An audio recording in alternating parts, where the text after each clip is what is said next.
1 week from today, the goods and services tax becomes a fact of life.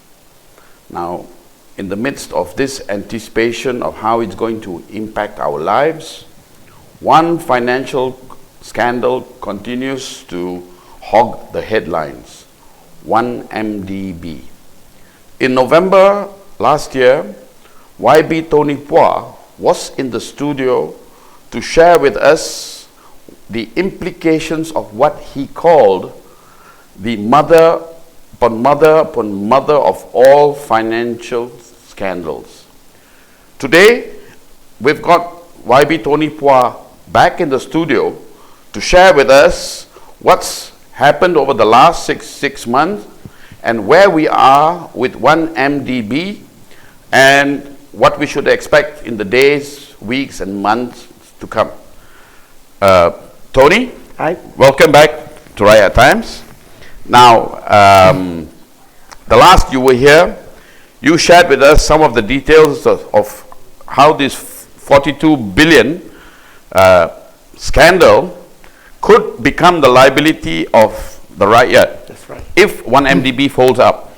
Now, could you very quickly bring us up to date on what's happened since you were last in the studio? I think since I was last in the studio in November, when we thought we were already peakish in terms of the news flow on negative news flow on 1MDB, things could have gone worse for 1MDB when the Saurat report exposed a series of documents with regards to the dealings between 1MDB and Petro Saudi back in 2009. Correct. Which clearly showed that the entire investment, all 3.5 billion of it, was a scam. Right. Was a scam to enrich particular individuals, and the people behind the scenes were people like Jolo and associates, and the scams were brazen, and it's almost impressive how someone who is 28 years old can carry off something so a scale so big. It's like those movies you watch in Hollywood, Catch Me If You Can. Right. You know how right. they scam the public and get away with it. Correct. But so where are we now? I mean, every other day we keep seeing 1MDB in the headlines. It looks like more news is coming out, and yet for the general public we are none the wiser. I think the general public is aware of the degree of the scam. Now the question is, how does it hit them? Okay. And what we are seeing today is in a couple of days, the GST will commence Next week, Wednesday. And from the responses given by the ministers who tell you that the GST impact will be minimal, they will tell you that we're only collecting an additional 10 billion ringgit this year. And what I can tell you is 10 billion ringgit means only a quarter of 1MDB's. Correct. It will take at least 4 years for them to make up that debt, assuming the compounded interest doesn't make the debt much bigger by the end of 4 years. The concern we have today are twofold. One, if the government pays for it, the rakyat has to fork out additional money to pay for it. Meaning to say, when we say government pays, it's actually you and I and every average right. taxpayer out there. Every one of us have to fork out some money, directly or indirectly. Indirectly could be, for example, giving 1MDB higher electricity tariffs so that they can then make more money so that they can pay their debts. Correct. So we will suffer from higher electricity tariffs, or we pay directly from the taxpayers' funds via GST, via income taxes, which will then be redirected to pay the interest as well as the principal of 1MDB. Or we could kill 1MDB, let it die, dispose of all its assets, and for whatever balance, too bad. Whoever who lent them money, you live with it. But the problem with that is also it will have a negative impact on the people. How? Because foreign investors will then have very little confidence in the Malaysian government. They will start selling off Malaysian government bonds. They would start not buying Malaysian government debt, and the impact of it would be even lower exchange rates against the US dollar, for example. And at the same time, it would be higher cost for the government to raise money, which means there's less money to spend on the people. Right. So at this point in time, when the government already doesn't have the extra lottery money from oil prices, high oil prices, the oil prices have halved, coupled with the scandals that they have to cover up, coupled with the fact that almost all subsidies that can be cut has been cut. All right. What else can you cut now? You're screwed in the sense that the government have no choice then but to shrink its actual expenditure. Right. And that's when we will feel the pain. Contractors will have no jobs. There will be civil servants who don't get any bonuses in a year. There will be perhaps stoppages in all the other types of contracts and upgrading jobs that needs to be done to improve the services and delivery to the people. And this will all add to the pain of the man on the street. Okay. I want to come back again to the issue of how it's going to affect the average person. But before we get there, I think Minister Paul Lau, or Low, how do you pronounce that? Low, Paul Low, was reported in one of the media today as saying Prime Minister / Finance Minister has called in the Auditor General to audit 1MDB, and so we do not need to worry. There will be a transparent investigation of this entire financial controversy. What's your response? My response is, Paul Low is a disgrace. He was the president of Transparency International, and yet all this time, for the last 5 years, when we were complaining about 1MDB, we were highlighting the discrepancies in 1MDB, the suspicions we have about the hanky-panky in 1MDB, no one, including Paul Low for the last 2 years, said anything. All they said was everything was above board, everything was fine, 1MDB will do well, it will make lots of money. It took the Saurat report as a whistleblower to expose documents that we never had access to, to actually stir the government into action. What does it say about the minister in charge of transparency and good governance? It shows that he's better at covering up what the government should be doing, rather than actually being the conscience within the minister, the cabinet, to do the right thing. Okay, but when you were here on the program in November, we touched on this. You are on the PAC. Yes. And the PAC had attempted to embark on some investigation into the 1MDB issue, but you kept running into a stone wall. That's right. Now, would you expect, do you have any hope that the Auditor General can fare any better than you guys in the PAC? Well, to be fair, the PAC at that point in time when we were poking around 1MDB, a few of us were highly suspicious, and then the rest of them, many of them were just thinking that we were just making up things. Much ado out of nothing. Yeah, that's what they were thinking. I went through the transcript of the conversations in 2011 and 2012. It was like basically saying, why is it that we are auditing a company that's making so much profits? The question is, for whom? For whom? Yeah, you know, that sort of question came out. And then they didn't get called again. To be fair to the Auditor General, we need to give him the benefit of the doubt and the space to conduct the investigations. In the past, he has been blocked from doing anything on 1MDB. He's not allowed to audit 1MDB. But now finally, after a lot of pressure and a lot of exposés, he has been given the right, and I believe that he should be given the room and perhaps some time to cover the scandal in detail. And there's a lot to cover, to be honest. Should be, but the question is, will he be given? And should we, the paying public, harbor any hope that we have a realistic chance of seeing a credible report from the Auditor General? I would personally like to give him the benefit of the doubt. Now, in the past, he has done a reasonably good job in exposing the misdeeds in various ministries. Of course, this is a completely different animal. This is huge. But we are going into new territory. We are going to a new ground. It would be unfair to taint the AG's investigations before it commences. But at the same time, we believe that as long as the report doesn't take forever, or there were hands behind the scenes that prevent the report from seeing the light of day, we have a decent shot at bringing those people who are responsible to book. But Tony, let me just stop you there. I mean, really, 1MDB, the buck stops with the Prime Minister stroke Finance Minister. Absolutely. So he has now directed the Auditor General to embark upon an investigation. Now, assuming our suspicions, your suspicions are well founded, Right. isn't it a bit of a stretch of the imagination to think that this investigation, I mean, you can talk about the Auditor General's previous successes in identifying purchasing clerks, purchasing officers, what have you, in the various government departments, getting the Raya to pay 42,000 ringgit for a torchlight.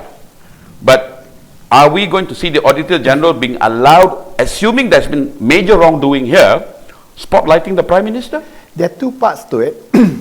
Number one, the part where I believe that it may happen, it can happen, is because there are many ministers in the cabinet today and many MPs in UMNO today who wants to bring down Najib. Okay. I was going to come to that, but let's hear from you. And because of it is one of the it is partly because of that Najib was forced to ask the Auditor General to come in to do the necessary audit. Okay. So that comes into play. So there's that factor there. But the other reason why they may have delegated or abdicated the investigation responsibilities to the Auditor General is knowing that any audit will take at least 6 months. Okay. A comprehensive audit. To be fair, it needs to take at least 6 months. There may be some interim reports in between, but a complete audit will take at least 6 months. Now, they are hoping that in 6 months, they can rescue 1MDB. So they are buying time. When you say they, those behind the government. Okay, all right. The government, the finance ministry, Najib is hoping that they can rescue 1MDB or rescue it sufficiently to be able to say, for whatever wrongs that happened in the past, well, look, it is doing okay now. It's been redeemed. Yes, it's been redeemed. So I think what the part of the strategy is actually to buy time. Buy time. Okay. And one of the strategies that they're trying to say now, and you can see it in Parliament, is the Minister of Second Minister of Finance, Ahmad Husni Nazla. He has kept emphasizing that once 1MDB is able to sell off its energy assets or IPO its energy assets, 80% of it, then the 1MDB's cash flow problems will be resolved. I have absolutely no confidence that it will be, but it is an argument that allows them to buy time. All right. Especially among the dissident UMNO MPs. Okay. Now you're saying you have no confidence that that's going to happen. No. Can you share with us a little bit as to where that confidence comes from? Very simply, they have a 42 billion ringgit hole. The energy assets they bought for 12 billion. Right.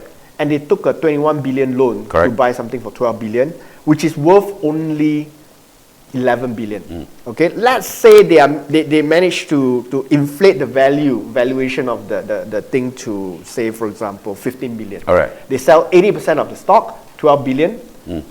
They can't even pay the loans that they took to buy these assets, right. Not to mention the entire 42 billion. So that's 12 billion then. Then they have land. There are only two things in 1MDB now, land and energy. Right. Okay, energy, they can get 12 billion. Land they have value in the books already inflated 7 billion. So let's say they can sell everything for 10 billion. Unlikely, but let's say they can. Okay. 10 plus 12, 22. Right. You still have a missing 20 billion. Right. So how the hell, now that you have sold all your productive assets, where are you going to get the rest of the 20 billion to pay off your debts? And that's even in the most optimistic scenario, where you're able to value your energy assets at 15 billion and you're actually able to sell your land, all of it, in a short time for 10 billion. Okay, so there's no reason to be optimistic that the 1MDB fiasco can be salvaged. Now, factor in now GST that's kicking in next week. That's right. Factor in now the crude oil price that's significantly depressed, Yep. and there's nothing happening out there in the horizon that would suggest it's going to go up anytime real soon. No. It's impacted on the ringgit. In fact, it was rumored in February that Greece might not be able to meet its obligations on the 28th of February. Yep. And that if that had come to pass, the implications for us, There'll be a domino effect. a significant domino impact, something that perhaps we would not be able to recover from. Sure. Now, it just so happened that Greece was given a grace period. I think it's 3 months, 4 months. So it's, I mean, we don't know what's going to happen in the short term. But now, the average Malaysian has already been feeling the pinch of the increase of the price of fuel. All round, with the taking away of subsidies, the average Malaysian, particularly the lowest income earner, has been very adversely impacted. Sure. Taking all this into consideration, 1MDB looking like there's really no hope of salvaging this company, what's in store for the average? I think this is what the average Malaysian wants to know. You're right, everybody looks at 1MDB and says, yes, this is a scam. It's a scam. But because of the technical details, most Malaysians, even the urban, fairly educated, just cannot seem to unravel and grapple with the enormity of what's in store. Actually, I would not today underestimate the inability of the people to grapple with this issue. Okay. I felt that way perhaps 2 years ago. It was like speaking against the brick wall. You know, that most people can't get the issue. It took a while to gain traction. But today, you know, when we talk about 1MDB for the first time in probably in history, organizing a public forum, we get audience of 1,200 people. Right. Never before it happened. So Right. that there is immense interest out there. There is traction. They realize it's a massive scam that will impact them. But how exactly they will impact them, perhaps it's not clear. All right. You know, your bonuses will be cut. Your salaries don't get increment. That is what do you call it? Up to pace together with the inflation that happens around you. Your earnings are lower because you know you can't go overseas as much due to lower exchange rates. This will basically reduce the quality of life for ordinary Malaysians. You know, interest rates may go up because the cost of funds will be higher, and because of that, the cost of owning a property will be higher. Lending will be reduced because there's not enough money in the markets to lend, and as a result, many people won't be able to buy their new homes or their dream homes. Right.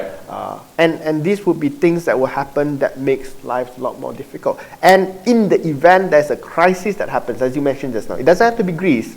It can be Thailand, it can be Indonesia, it can be anywhere else. It could be China. Yes. And then that impact would actually have a massive blow on Malaysia's financial standing. Well, we seem to be having some technical problem with the calls coming in. So, but I've got a question here. Right. Jane from KL, she says, YB, clarify in simple word for Rakyat about 1MDB. 1MDB was a company that was set up with a specific purpose to invest and bring returns to the country. What happened instead, whatever money that was raised to invest by 1MDB was siphoned away by various parties. Now, whether these various parties had worked in cahoots with 1MDB and the people behind, like for example, Datuk Sri Najib, the finance minister, we don't know. Okay, these are things that we want to find out, and these are the things that we hope the Auditor General will be able to discover or uncover in the audit. Okay. And earlier today, regular reader of Rakyat Times, Dr. Janet Lee, sent in this question. She says, a so-called foreign investor analyst and the Secretary General of the Ministry of Finance have described the 1MDB scandal as a small issue, and the opposition is making a mountain out of a molehill. Right. But, she says, is 42 billion ringgit small change? Number one, can or is it affecting the value of the ringgit? If indeed this is small, what then qualifies as a big scandal? Please enlighten us if we are just over sensationalizing a small matter. YB, what do you say? I think she is right to be sarcastic. I assume she was sarcastic. And we've never seen a 42 billion ringgit scandal. You know, in the past, about 20 years ago, BMF, it was like 2 billion. You know, even 5 years ago, 2007, 2010, 2009, PKFZ. Right. The impact of it was, over time, perhaps 12 billion. At that point in time, it was 4.6 billion. We have never seen 42 billion. Right. We have never seen a scam so brazen where money disappears and there's nothing to be seen. No, there's this joke that people pass around. One of the reasons why Dr. M may have been upset with the entire 1MDB thing is because he knows that during his time there were perhaps corruption, leakages and stuff like that. But whatever you spend, you may have paid more for it, but you see it. You see the Petronas Twin Towers. You maybe have cost more than what it should have cost, but you see that thing in front of you. We have spent 42 billion, there's no more money in 1MDB, and you nothing see absolutely nothing. Okay, all right. So is that a small thing? Maybe Dr. M is thinking, why didn't I think of this myself? No, but okay, I mean, you bring this up now. Now, seriously, people are asking this question, why is there this seeming witch hunt by Dr. Bhd on this 1MDB? Clearly, you're not the only one who's been snapping at the heels of the government. Yeah. Dr. Bhd has come right out and said, 1MDB is going to be the end of BN. Yeah, he has been ironically the strongest ally we have. Correct. I asked you the last time whether you all were comparing notes. No. So, but yeah, you mentioned that many in UMNO are looking to this scandal perhaps as really the last straw that breaks the camel's back. I mean, there are two reasons why you can give why they are upset with Najib. Number one is the sheer scale of it. Even they cannot swallow the sheer scale of the scam involved. Number two, they didn't get their share. Right. Whichever way you look at it, they are not happy with Najib. And over the past 2-3 months, I've got UMNO MPs coming to me asking for information, getting feedback, and trying to understand how the whole scam works. And you can tell that they were, for the first time, believing that this is something real and not something concocted or politicized by the opposition. You are, in a sense, then part of the government in waiting. I mean, theoretically. Yeah? Theoretically, yes. Now, I've been on the ground the last 2 weeks talking to just the average man on the street. And again and again, this is the view that's shared with me. Haris, ini kali habislah. Ini kali ya, betul-betul Malaysia sudah boleh. Ini kali saya ingat Malaysia bankrupt. Now, this is a view that's being articulated to me again and again and again by people on the street. All right. Now, is there real reason to have this concern? Yes, I actually think that this 1MDB on its own and the peripheral impact of it will bring down Barisan Nasional. I've got hardcore BN supporters. 3 weeks ago in KLCC, you walk past KLCC, someone came to you, shake your hand, oh, well done, very well done. I thought this is your normal Pakatan Rakyat supporter saying hello and congratulating you. And so. He said, no, for the first time in my life 3 weeks ago, I switched from BN to Pakatan. He switched? He switched. Okay. I said, and he was an urban guy, he's Chinese. It's like, where do you find these people who still support Barisan Nasional until 3 weeks ago in the urban areas? Right. And he said it. He considered to me and confessed that all this while he is a strong supporter of UMNO and he cannot take it. And it's the same thing as what is happening among the UMNO MPs. So this is an issue that once it is properly explained to the masses, the pakcits and makcits in the kampung, they will be so nauseated by the sheer brazen greed and corruption involved that even they tak boleh tahan. Okay. No, I think the sheer scale of it tips the tak boleh tahan bit into not wanting to support this government. Tony, you've not quite addressed my question, and in fact, I've got another question here from Bernard Ong from Penang, and I think he repeats my question. Now he says, if Malaysia goes bankrupt, what are the implications to fellow Malaysians, especially the youth? Now, my question to you just now was, is there a real basis for us to be concerned about the nation going into insolvency?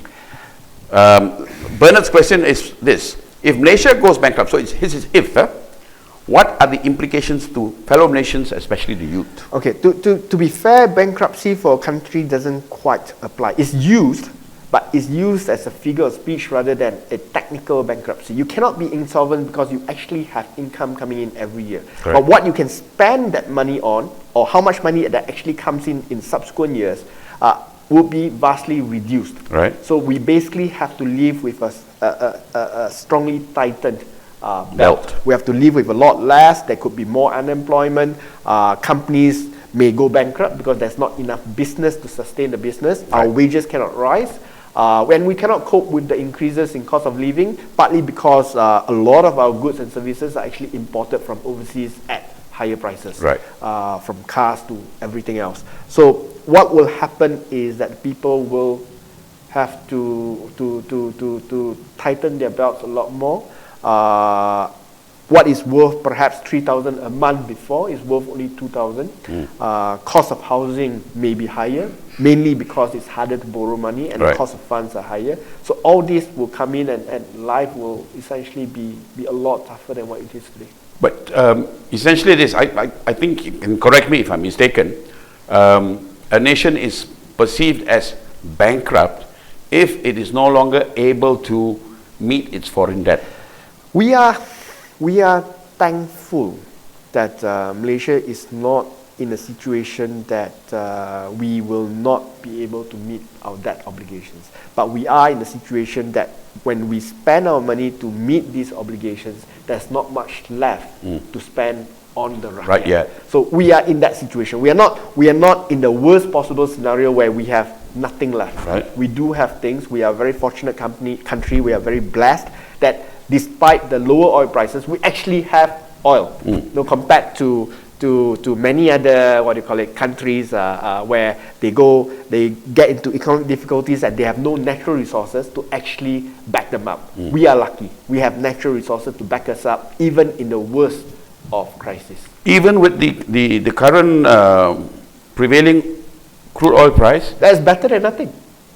The investments have been made. The investments in our oil rigs have been made. Right. The cost of producing this oil is low.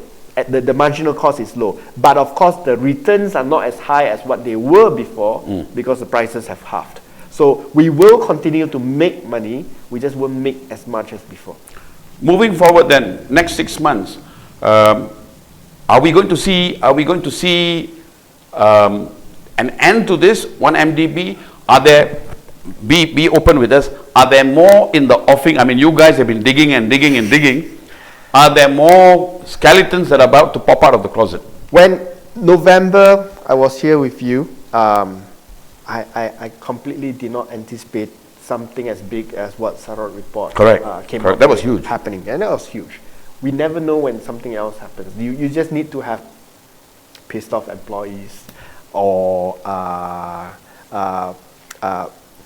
top management who found conscious and discuss. And it does happen, huh? It does happen. It does happen. For better or worse. And decides to pass us information. So I believe that there are more to come. Auditors General's work is not yet complete, and they will have to report to the Public Accounts Committee, of which I sit, and I can ask questions to the Auditor General whether he did his complete homework, and I can request for documents. And I believe that those will be there's plenty more to come. It will not end so soon. It will take at least a year or more before this crisis is actually resolved, if at all. If at all. And there's talk out there that it might be resolved finally by seeing a new Prime Minister. Not necessarily. Even a new Prime Minister cannot save 1MDB. You can't save a 42 billion ringgit hole just like that. Perhaps the anger will not be as high on Najib because you have a new Prime Minister, but the problem is still there. All right, I've got two questions here. Again, we apologize that we have a technical problem in that calls are not able to come in.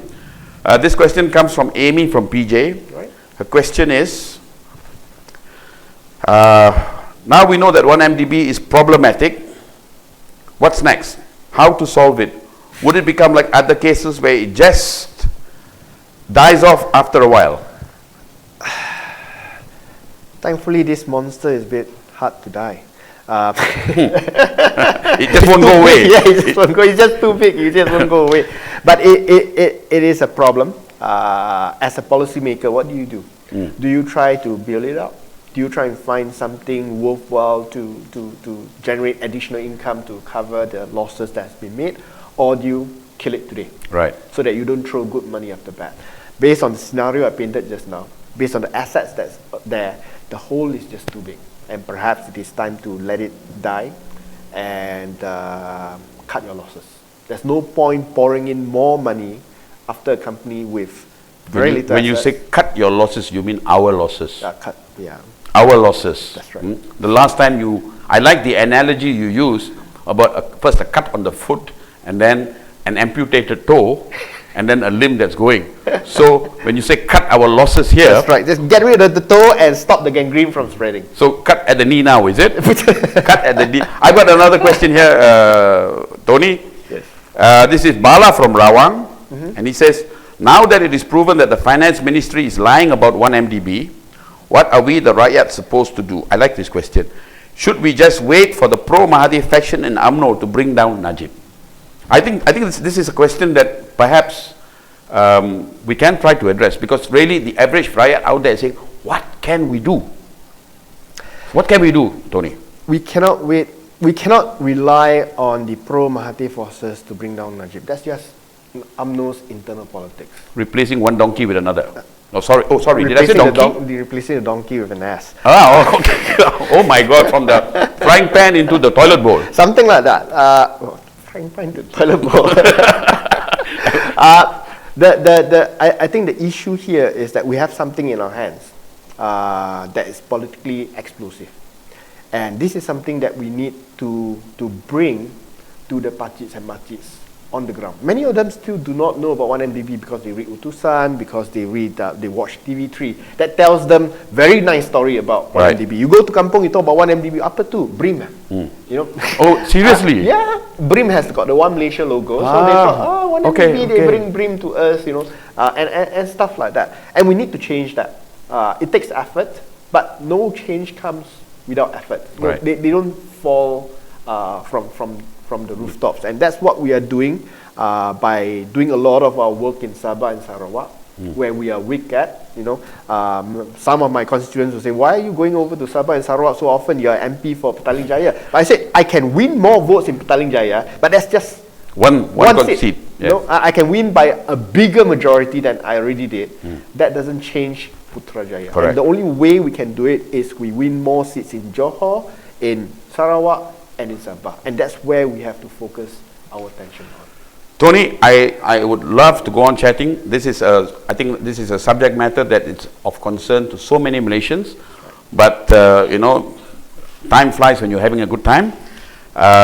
Maybe we'll get you back on the show again soon. Absolutely. All right. Anytime. For now, I just got to say thank you for spending time with us. Thank you. And maybe we'll meet again soon. Thank you. To viewers out there, you may not have agreed with everything Tony and I had to say today, but that's okay. We can agree to disagree. We'll meet again soon. Until then, good night and thank you for viewing. Again, Tony, thank you for being with us tonight.